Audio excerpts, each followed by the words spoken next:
Buenas noches, Alejandro. Gracias por estar con nosotros. Cristina y Rodolfo los saludamos. Muy buenas noches, Cristina, Rodolfo y a la audiencia. Bueno, ante todo, preguntarle cuál es su análisis ante este día que ha marcado el récord en fallecimientos con respecto a la curva y a cuándo se espera el pico.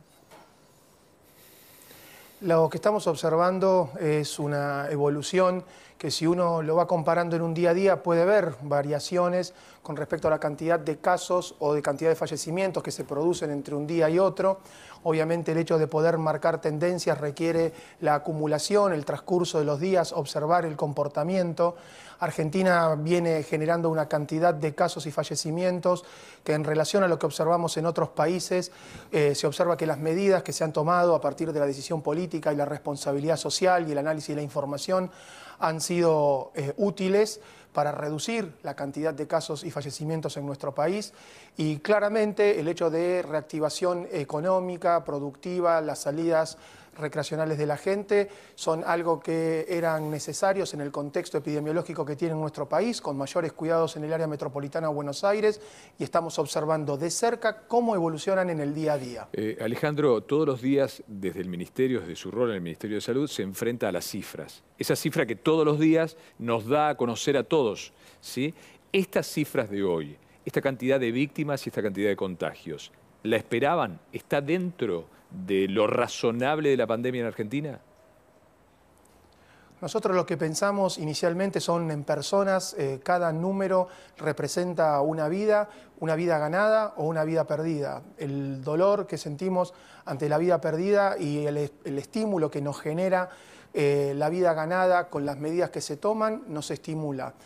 Obviamente las estimaciones que se realizan son variables, observamos múltiples escenarios, buscamos permanentemente ir hacia el escenario con menor cantidad de casos y fallecidos y por eso hoy, por ejemplo, como país observamos una cantidad de casos y fallecimientos con tasas muy por debajo de lo que se observa en otros países de América y a nivel mundial y eso nos estimula a seguir pensando, a seguir modificando nuestro accionar para adaptarnos al comportamiento que tenga el virus.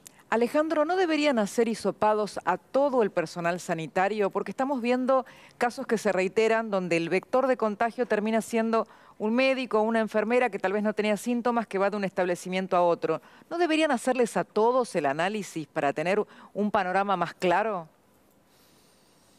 La realización de los hisopados a todos de forma masiva en gente asintomática puede generar una situación de corte en el cual uno puede decir está eliminando o no está eliminando el virus. La pregunta es qué se hace al otro día.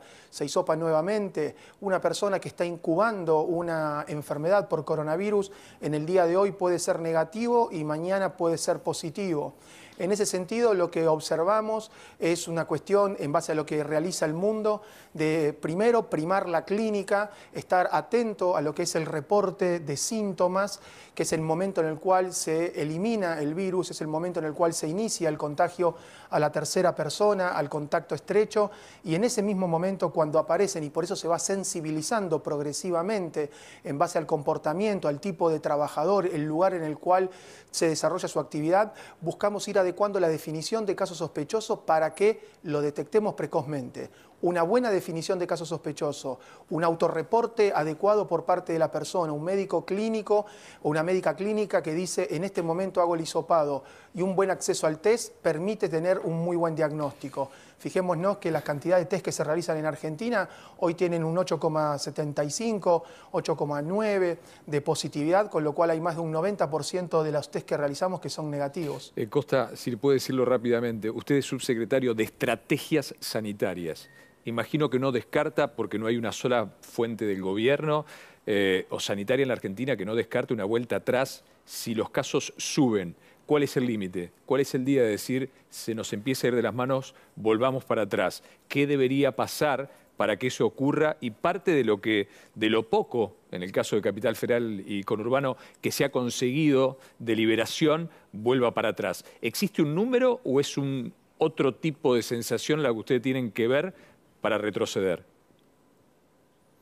Excelente la pregunta, Rodolfo. Existen criterios permanentes que estamos analizando. Algunos son de índole epidemiológica.